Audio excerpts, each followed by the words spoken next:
हमारे लिए जान दे दिए, हम उनकी वजह से सेफ है। Army is so great. Fuck Delhi police, fuck BJP, fuck Indian army, माँ की तुम्हारी। इसे लायक नहीं हो तुम, देश के ऊपर थू हो तुम, थू तुम्हारे से ज्यादा बढ़िया गलियों कुत्ता। इस देश में वैसे आर्मी में जाने के लिए लोग इतने पागल क्यों है पता है? दूसरे देशों में क्यों नहीं है? क्योंकि यहाँ पे कैंटीन में दारू सस्ती मिल रही है। और खड़े हो ना तन के, अगर इतना तन के बॉर्डर पे खड़े हो जाते तो पहलगाम में मर नहीं रहे हो।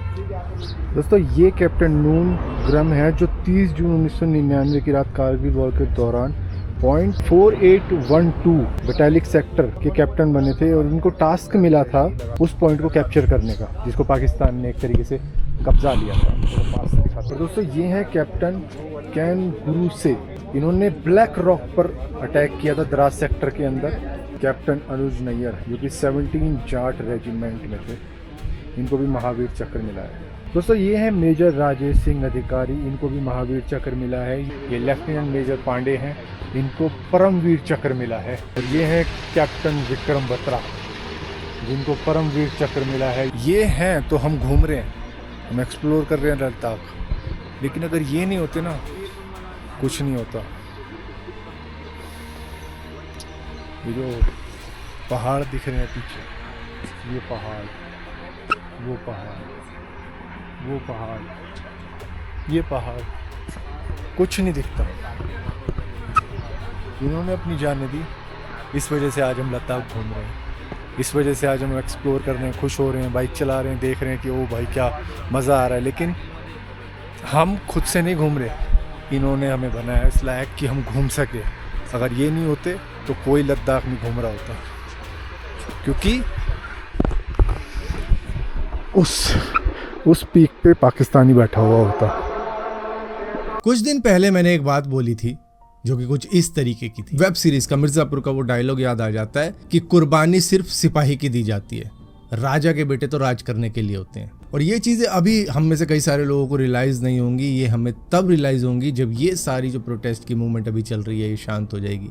एक टाइम पे अन्ना हज़ारे जी का भी एक आंदोलन चला था लोकपाल बिल लाने के लिए, अब इसके बाद में ये वाला आया है। सब चीज़ें शांत हो जाएंगी उसी तरीके से जैसे केजरीवाल साइड में बैठा हुआ था, इसी तरीके से अभिजीत दीप अब साइड में बैठा हुआ था, ये भी एक नेता बनेगा, वो भी नेता बने थे, उसके बाद में वही सेम चीज़, पार्टी नहीं बन जाएंगी। लेकिन जिन लोगों के ऊपर केस लगा, जिन लोगों के पासपोर्ट जब्त हुए, जिन लोगों की पुलिस वेरिफिकेशन फेल होएगी आगे चल के, उनका क्या हुआ? अब कई सारे लोगों को मेरी ये बात बुरी लगी थी और लगनी भी चाहिए, क्योंकि उस टाइम पे स्टूडेंट प्रोटेस्ट अपने पीक पर चल रहा था, सभी के कानों में एक ही धुन सवार थी, हम रुकने वाले नहीं, हम झुकने वाले नहीं।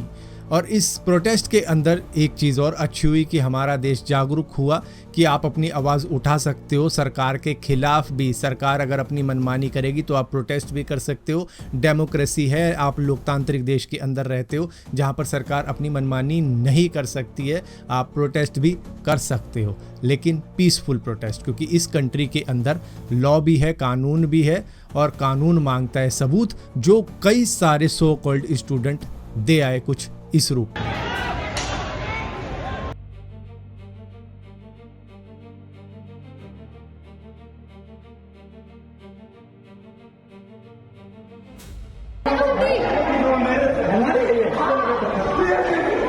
कई सारे लोगों को शायद ये वॉयलेंस ना लगे, शायद ये उनको ऐसा ना लगे कि भाई ये तो गलत नहीं किया इन्होंने, ये तो पुलिस के खिलाफ में आवाज़ उठा रहे थे, तो वो उनकी सोच है। लेकिन कानून की सोच क्या है कि जब किसी के ऊपर केस लगता है तो कोर्ट ये नहीं सुनता है कि आपको पता नहीं था कि ये भी कुछ इल्लीगल चीज़ है, ये भी कोई क्राइम है, इसके ऊपर भी सज़ा हो सकती है, और आप कोई वीडियो बना दो सॉरी की कि भाई मुझे माफ़ कर दो, मेरे से गलती हो गई। तो कोर्ट ये बातें नहीं सुनता है। कोर्ट को हमेशा यही लगता है कि तुमको पता होगा जो तुमने चीज़ करी है उसकी क्या सज़ा हो सकती है। कोर्ट तो सीधा सबूत मांगता है कि भैया अच्छा सबूत मिल गए, तूने ये काम किया, हाँ तो फिर तुझे पता होगा इसका परिणाम क्या होगा। फॉर एग्जाम्पल कोई किसी की गर्दन के ऊपर पेन मार देता है, अब कोर्ट में जाकर आप ये नहीं कह सकते कि भाई मुझे पता नहीं था कि मुझे अटेम्प्ट टू मर्डर की सजा हो जाएगी और मैं 10 साल के लिए जेल में चला जाऊंगा, जबकि मैं तो मजाक कर रहा था। अब वही केस यहाँ है कि डिजिटल एविडेंस चीख चीख कर कह रहे हैं कि पुलिस जी मुझे अरेस्ट करो, मेरे ऊपर एफआईआर करो, मुझे घर से उठा लो,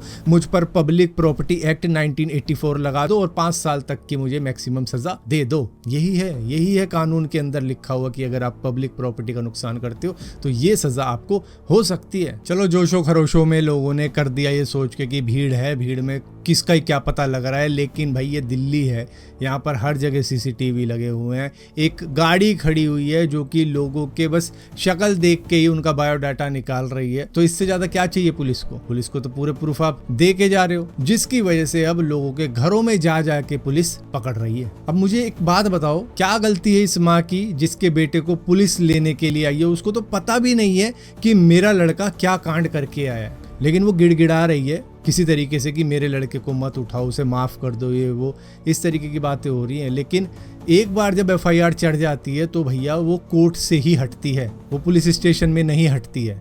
ना किसी पुलिस वाले के पास में इतनी पावर है कि वो एफआईआर हटवा दे आपकी।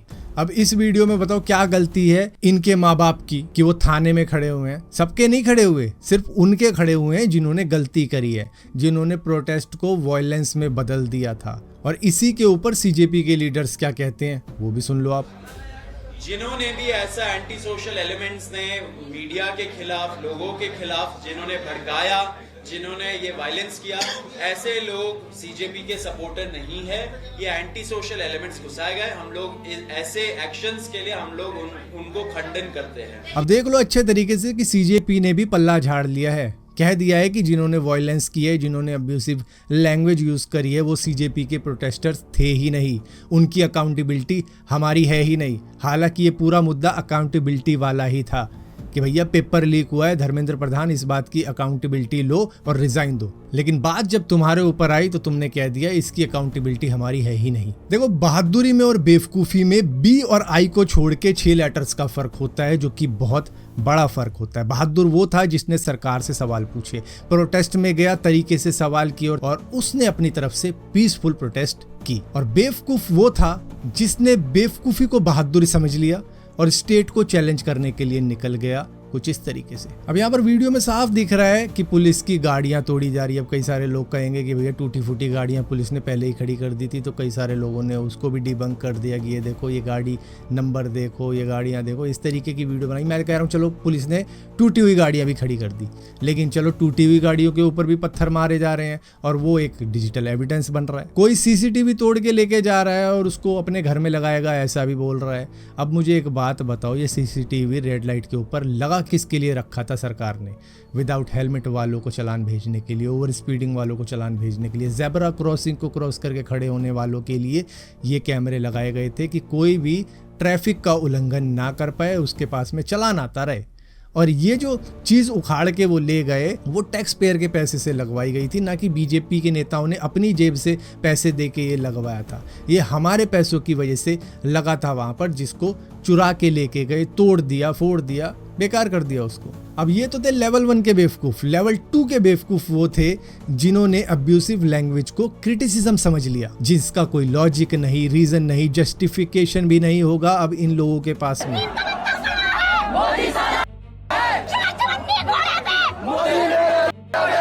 और जो वो घुसा हुआ है मेलोडी के अंदर, निकल जा उसके बाहर से, बहन के भगवान राम मंदिर और व्हाटएवर द फक, राम मंदिर और व्हाटएवर द फक। जस्टिफाई करो इसको। अब इसको एक सॉरी की वीडियो डाल के कह दो कि भैया फ्लो में मेरे मुंह से निकल गई, लेकिन इसको ब्लास्फेमी कहते हैं। और पाकिस्तान के अंदर इसकी सजा मालूम है क्या है? Death penalty. 7 कबूतर बैठे छत पे, सातों मांगे दाना। 7 कबूतर बैठे छत पे, सातों मांगे दाना। और मोदी की मम्मी टांग उठाए। ये जो 7 कबूतर वाली बात बोली गई, ये तो एक पीसफुल प्रोटेस्टर की कविता थी, नथिंग एल्स। है क्या ये मोदी?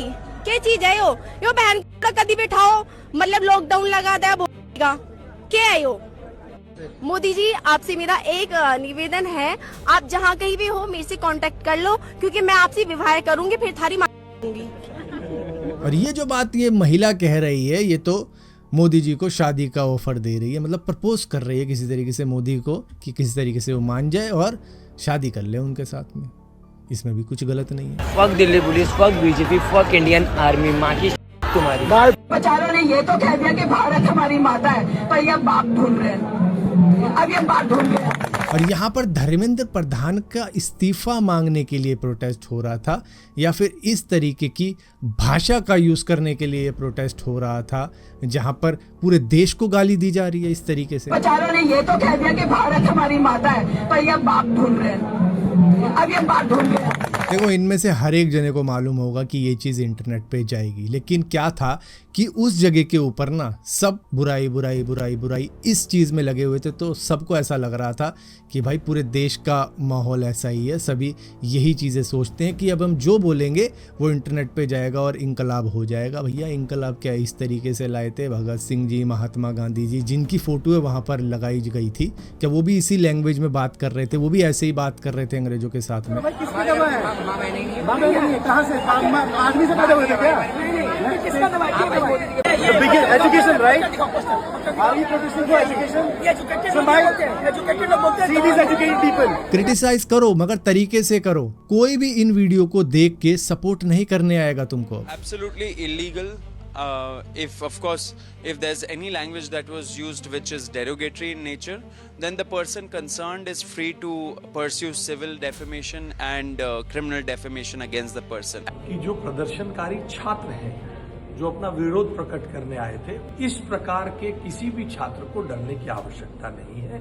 कोई मुकदमा दर्ज नहीं किया जाएगा, मगर ये उन पर जिनके ऊपर पहले से आपराधिक मुकदमे हैं, जिन्होंने हिंसा की है, तोड़फोड़ की है, उन पर लागू नहीं होगा। तुम्हारे रिश्तेदार पड़ोसी भी नहीं आएंगे, वो भी कहेंगे क्या जरूरत थी इन सब चीजों की। लेकिन जिसने ढंग से सवाल पूछा, जिसने ढंग से क्रिटिसाइज किया, उसको तो शायद कोई पॉलिटिकल पार्टी अपना प्रवक्ता बना ले। देश भर में पुलिस हंट चल रहे हैं, सीसीटीवी या फिर किसी वीडियो के अंदर अगर आपकी फुटेज आ गई है, या फिर जो भी, कई सारे लोग धमकी भी दे रहे थे, और धमकी देना भी अपराध है। मेरे को मिल जाती अम्मा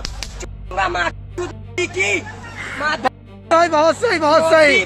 ठीक है, एक नंबर। क्या मैं अकेले तेरे को गोली मार दूं? मैं अकेले मुंह में वो मिल जा कहीं, तेरी मिल जा। इस तरीके की बात भी क्राइम है। तो यहाँ पर ओवरऑल अगर देखा जाए, अब्यूजिव लैंग्वेज, इंसल्ट करना, वो भी गाली दे दूं के, और क्रिमिनल इंटिमिडेशन की मैं तुझे मार दूंगा, ये कर दूंगा, वो कर दूंगा, तू मेरे सामने आ जा, मैं तेरे ये वो, इस तरीके की बातें, तो इसके लिए भी 2 से 3 साल की सजा है, फाइन अलग से है। अब कई सारे लोग कहेंगे कि भैया हमारे तो रोड रेज में लड़ाई झगड़े हो जाते हैं, हम तो गाली दे देते हैं, थप्पड़ उप्पड़ भी मार देते हैं, तो भैया ये नॉर्मल है उनके लिए, उनको ऐसा लगता है तो नॉर्मल चीज़ है। लेकिन भाई जिसके पास में अप्रोच होती है, जिसके पास में पैसा होता है, जिसको पुलिस स्टेशन जाने से डर नहीं लगता, जिसको कोर्ट के चक्कर लगाने से डर नहीं लगता, जिसके पास में वकीलों की फौज है, उसको क्या डर है? उसको तो दिक्कत ही नहीं है। कानून सजा दिलवाता है, अगर आप गलत करोगे तो कानूनी कार्रवाई हो सकती है, और वो ली जा रही है। ऐसा तो पता होना चाहिए था ना कि भाई अगर हम गाली देंगे, गाली गलौज करेंगे, तोड़ा फोड़ी करेंगे तो केस हो सकता है। अब मैंने क्या बोला कि पुलिस केस लगते ही पुलिस वेरिफिकेशन में दिक्कत आएगी, पासपोर्ट नहीं बनेगा आपका, क्योंकि अगर आप चलो जॉब करने भी जाते हो तो बैकग्राउंड चेक तो होता ही है ना। किसी भी कंपनी को ज्वाइन करने जाओगे, बैकग्राउंड वेरिफिकेशन करेंगे वो आपकी। वीजा ऑफिस में चले जाओ, यूनिवर्सिटी में चले जाओ, ऑफिस में चले जाओ, पासपोर्ट के लिए आपकी पुलिस वेरिफिकेशन होगी। नहीं आपको मालूम तो वो 350 रुपए वाला वो लड़का याद है जो कह रहा था कि मैंने बिरयानी खिला दी, उसके बाद में मुझे लड़की से पैसे वसूलने थे तो मैंने उसे जाने नहीं दिया। तो इस तरीके की बातें करी ना, उसने जॉब से निकाल दिया उसको। क्या क्या खिलाओगे? मैं तू बता क्या खाएगी? तो हमने चिकन बिरयानी खाई, वो भाई होगी 360-370 रुपए की, फिर वो कहती घर छोड़ाओ। मैं यार 370 रुपए लगे, मैं वसूलता करूँगा। ठीक गुड़गांव कंटेंट खा गई मेरे पैसे। तो क्या हुआ? तो मैं सोच रहा हूँ यार अगर रूम पे ले जाऊँ ऑकवर्ड लगेगा कि पहले दिन ही मांग रही, ले रही, मांग रही, मांग रहा। तो मेरे को ध्यान आया कि हमारे वहाँ एक पार्क है, वो ना अंधेरा, उसमें बहुत अंधेरा रहता है। कि एक लड़की ने डेड बॉडी के प्राइवेट पार्ट को लेके बात करी थी गलत, जो कि पब्लिक में आ गई, उसको भी निकाल दिया। वो तो डॉक्टर थी, उसको भी निकाल दिया, उसका लाइसेंस कैंसिल कर दिया। अब कई सारे लोग कहेंगे यार इनकी तो शादी हो जाएगी तो इनको जॉब वॉब करने की जरूरत नहीं पड़ेगी। लेकिन शादी करने से पहले अगर किसी रिश्तेदार ने, किसी आस पड़ोस वाले ने देख ली कि भैया बहू ने तो इस तरीके की बातें करी है, तो उससे कौन शादी करेगा? ये भी तो बात आ जाएगी बीच में। तो भाई जो कर्म हम आज करते हैं ना, उसका भुगतान 2 साल बाद, 4 साल बाद, 10 साल तक भुगतना पड़ जाता है। और वही सेम चीज़ मैं कह रहा था कि कुछ गलत ना हो जाए, कुछ गलत चीज़ मत करना, वरना पुलिस वेरिफिकेशन में दिक्कत आएगी। जॉब पाने में दिक्कत आएगी, क्योंकि कोई नहीं चाहेगा इस तरीके की वीडियो बनाने वाला हमारी कंपनी में आए, हमारी यूनिवर्सिटी में आए, क्योंकि बेइज्जती हो जाएगी कि यहाँ पे तो ऐसे पढ़ते हैं जी। गलगोटिया यूनिवर्सिटी की किस तरीके की बेइज्जती हो रही है वहाँ पे, जिस तरीके के कर्मकांड हुए। कोई आएगा उसके पास कि भैया गलगोटिया से मैं पास आउट हूँ, मुझे जॉब दे दो, वो कहेगा अच्छा जी गलगोटिया, वो तो मीम बन गया भाई। तो यही सेम चीज़ यहाँ भी अप्लाई होती है। आप जिस तरीके का व्यक्तित्व रखते हो वो वीडियो में आप दिखा के आ गए और वो आगे तक चलेगा आपके साथ में। वो याद है ना, क्रिश का गाना सुनेगा, सब याद रखेंगे उसे एंड तक कि भैया वो तो ये बोलता था बाबूजी भंडारा करा दो, भंडारा करा दो, याद है ना। वो इन्होंने कुछ गलत नहीं किया, लेकिन मैं एक बात बोल रहा हूँ, ये हमेशा से याद रहेंगे और वो लोग भी याद रहेंगे जिन्होंने गाली दी थी। मोदी नाली के तू साले नाड़ी, तू नाली में उगाए, तू बोझ नाली के कीड़े, नाली के पौधे, तू कमल उगा हुआ है नाली के अंदर, बोझ के बच्चे जा दिखेगा ना तेरे मुंह पे नाली से कीड़े उठा उठा के फेंकूंगी तेरे मुंह के, गुस्सा आऊंगी तेरे मुंह।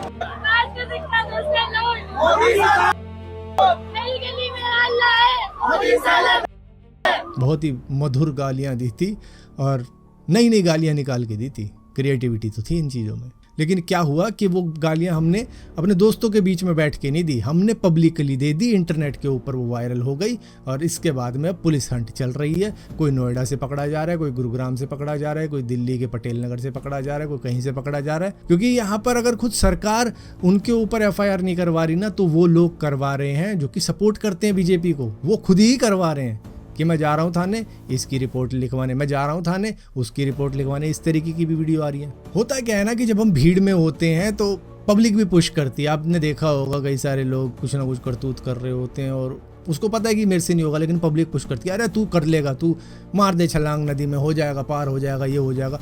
इस तरीके की मतलब बढ़ावा देती है पब्लिक, वो खुद आगे नहीं आती। छोटे बच्चे हैं जिनको कुछ बड़े लोग उकसा रहे हैं और मैं उनको रोक के आया कि आप मत करो, प्रोटेस्ट खत्म हो जाएगा, पीसफुल प्रोटेस्ट है, बट वो पीछे से कह रहे हैं हम खड़े हैं, तुम फेंको। तो मेरा कहने का मतलब ये है कि पब्लिक पुश करती है आपको, अगर आप भीड़ भड़क्के में जाते हो ना कि तू कर देगा, ये हो जाएगा, और उसके बाद में भुगतना आपको पड़ता है। अब इस वीडियो के ऊपर कमेंट देखी होगी आपने, कई लोगों ने कहा होगा क्वीन हो आप, तो आप ब्रेव हो, फाइनली किसी ने तो बोला, लेकिन इसके बाद क्या? 2 दिन की वाहवाही के बाद में सिर्फ फैमिली को भुगतना पड़ता है, कोर्ट के चक्कर, थाने के चक्कर। आप सवाल करो, जवाब मांगो, क्रिटिसाइज करो। इंडिया क्या पूरी दुनिया में किसी भी लीडर को क्रिटिसाइज कर लो, लेकिन अब्यूज करना क्रिटिसिज्म नहीं होता है। वो एक लाउड नॉइस होती है, एक बस तेज आवाज होती है जिसके कॉन्सिक्वेंसेस भुगतने पड़ जाते हैं। ये तो खैर देश के PM हैं, आप किसी वकील को ही गाली दे के देख लो, वो बात का बतंगड़ बना देगा कोर्ट के अंदर।